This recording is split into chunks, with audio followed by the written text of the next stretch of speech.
Chingora chel nyakora mogi ote ma ichiwo kotende gi weche mag oro biro rumo kendo ganda ma oro senyoro biro yudo resruok kaluwore kod kwayo ma gin godo. Wadhi nyime kor wadonje e weche motende kod report mar budget ma en report manyiso gik mowinjo bed ni piny Kenya timo mondo kony eneno ni choko mag osuru obedo mago manyalo jolo kuonde ma samoro dipo ka omiyo piny owacho bedo kod siso kata rem manyalo chune ni nyaka odhi ole pinje maoko. Apisi ma ng'ado rieko ne komiti mag od bura e weche mag budget kod ochumi miluongo ni the Parliamentary Budget Office PBO koro golo siem ne Kenya ni Kenya nyalo bedo kata medo yudo pek mag ochumi kaluwore kod gope ma onyore ma bang' nonro ma yandi ogol kod bad bengi mar piny mangima mar IMF mane okoni Kenya oseyecho okenge 4 ma oketi mag holo gope. Nonro ma kamano oyango ni Kenya tiyo gi siling 47 kuom siling 100 ma ochoki kaka osuru. Siling 100 ma Kenya choko kaka osuru mana siling 52 kende ema dong' mar timo dongruok. Manyiso ni telo masani ma otelnegi kod William Ruto pod ni kod pek mar chopo singo mane omiyo ganda jo Kenya e kinde mag kampen. Apisi mar PBO se okang' ma sirikal dwaro ni otigodo e nduso budget mar bede migepe mapacho kaka yor kungo. Kar mano to wacho ni kar nduso budget apisno ng'ado rieko mopogore opogore manyalo reso Kenya e duoko piny pek mag gope ma okwako pacho ka. Adani mondo mi anyisi nyakwara mogi ni apisno hie tije en mane to gin ang'o gini ma giketo mayango kaka piny Kenya nyalo resore kowuok e gope kaachiel kod duoko piny gima nyalo chuno gi nyaka gidhi e gowi. Kendo okenge ma kotigo to ok bin dus moko kuom budget mag bede migepe ni eka mondo piny Kenya obed gi fuong'ruok e weche mag holo gope kaachiel kod chopo singo mane oketi ne jopiny. Nyakwara mogi wang'ie moko kuom weche manitiere ka. Apisi mar PBO manyisi ni en Parliamentary Budget Office, apisi mang'ado rieko.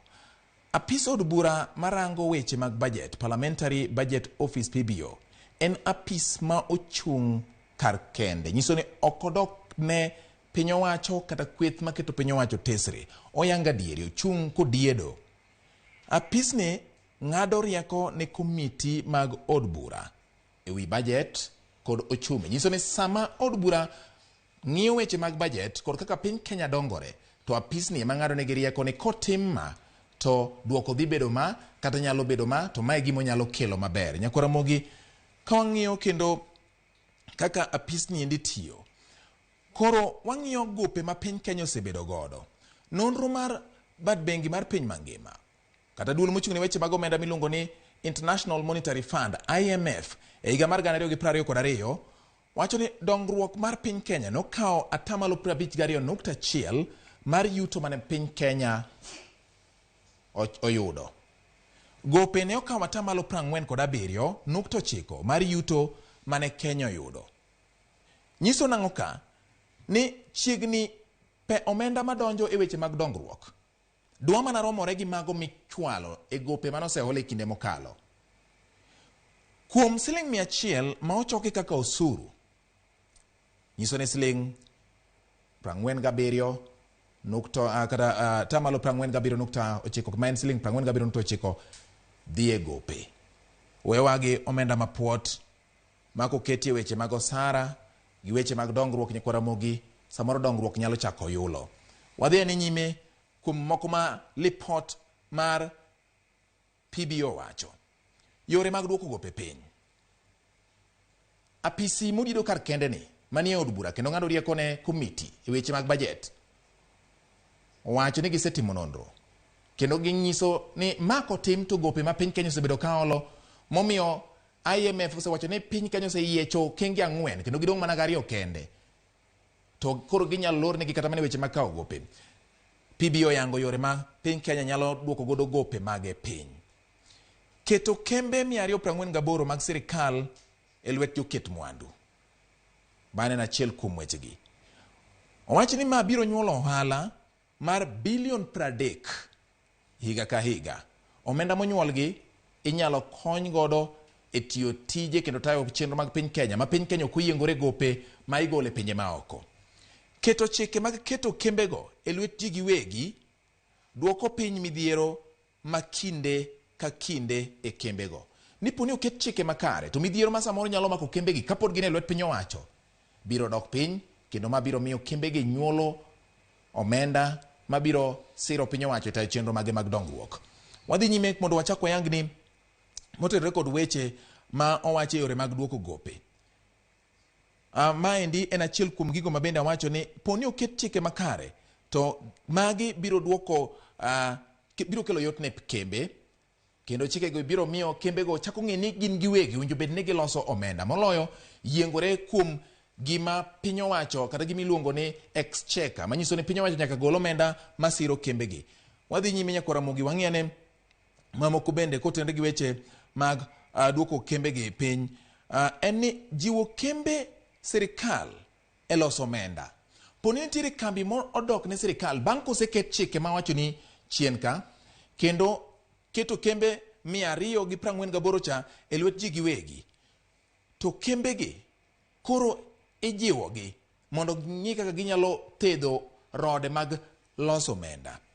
Bende winjo bed ni gundho chike matayo winjruok e kind kembe mag piny owacho kod joket mwandu. Winjruok makare ma ka jaket mwandu dwa ronyo gimoro ei kembegi to oketo mayot mondo ojuol kendo juog kembegi giyud siro motegno kata gibed mongirore manyalo miyo ginyuol omenda. Weche mamoko nyaka Ramogi ma bende PBO oyango e weche mag duoko gope piny en ni bero sekta mar weche mag pur. Ket tenge bilion 15 omenda ma piny Kenya mar konyo e chwalo gige pur e nengo ma ogonyore.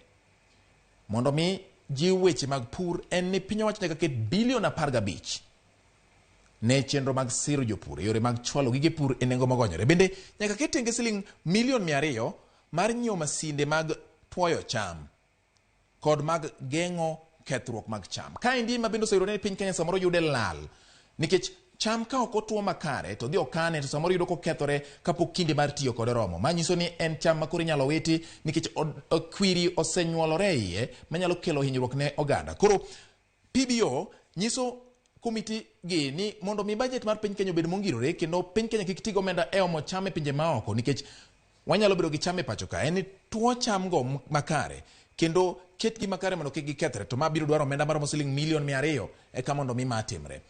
Wadhi ne nyime kod mamoko bende mowuok e duoko mar PBO kotenore kod weche mag neno ni oduok piny gope ma piny Kenya kao. Bero sekta mar pur ema pod wantiere. Kaunti ka kaunti oket milion 50 higa ka higa mar konyo e kuoyo pie puothe mag kor gwenge. Nyiso ni weche mag jiwo pur kokalo e kuoyo pie puothe nyaka jiwre. To makoro en wach modok ne counties. Nyiso ni wan gi counties 47. Kaunti ka kaunti nyaka ket milion 50 tenge ne jiwo chenro, nikech king'iyo to tije mag pur gin achiel kuom tije ma oket ne piny owacho mag kor gwenge. Bende nyaka ket tenge bilion 3 mar neno ni chiemo obedo e dech Kenya. Thuolo mar jiwo weche mag chiemo e dere ma kokane chiemo to biro budho, ma koponi keyo machielo biro to yudo ka pod dere gi nitie to inyalo gol chiemo gi mondo mi jopiny ka irwako keyo manyien ma owuok. Mano bende ojiw kaka mago mabiro duoko weche mag gope ma piny Kenya golo e pinje maoko. Yore mag duoko piny gope nyaka Ramogi, yo mar adek en chenro kata chiero sekta mar loso mwandu. Owinjo bed ni chwalo omenda ne chenro manyalo kelo ohala ne piny Kenya. Magi kokalo e gundho weche mag loso mwandu mabiro ywayo kata mana jo mawuok e pinje maoko mondo gin bende omenda mawuok e pinje maoko go donje pacho ka. Bende owinjo bed ni keto siling bilion 8.2 higa ka higa e tieko gero dag ohala miluongo ni SEZ.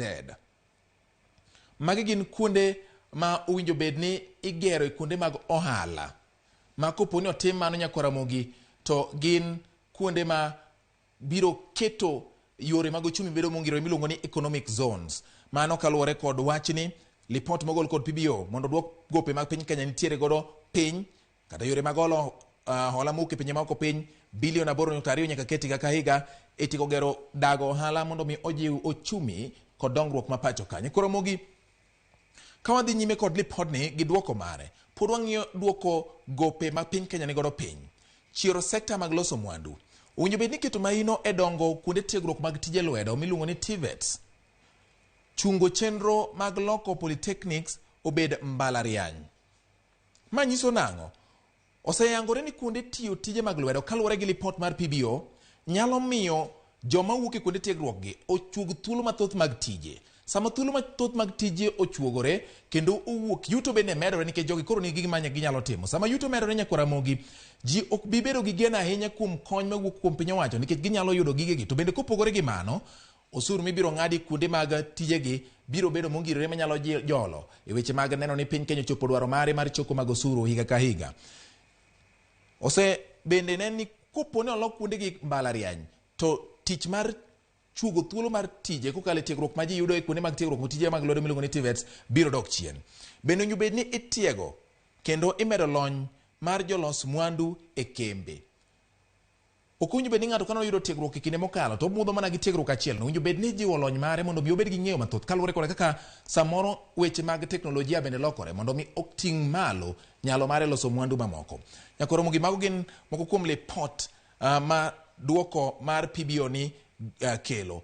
Pek mar ngima, chal mar uchumi mar piny Kenya. Nyakuramogi, lipot ma ogol kod Parliamentary Budget Office ma en apisi modido kar kende kendo ng'iyo weche mag budget ma pacho ka kinde ni ma bende koro ganda jo Kenya chako ng'iyo ni to budget ma higa 2023 2024 biro chalo nade.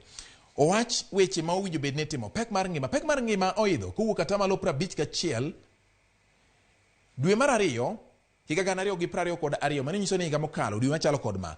Pek mar ngima oidho kowuok atamalo 5.1 Nyakuramogi nyaka atamalo 9.0. Nyiso ni ka pek mar ngima oidho atamalo 4.1.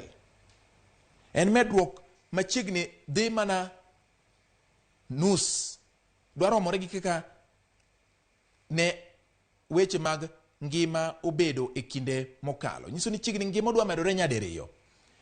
Maendi kochopo dwe mar achiel manyo tieko mar higani.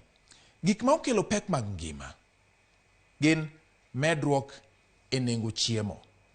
To nosewacho ni bed ni keto omenda mathoth e weche mag pur eka mondo jiw weche mag jiwo chiemo e pacho ka. Wach machielo Nyakuramogi moyudore ni osemiyo ngima obedo mapek en medruok e nengo mag modhi.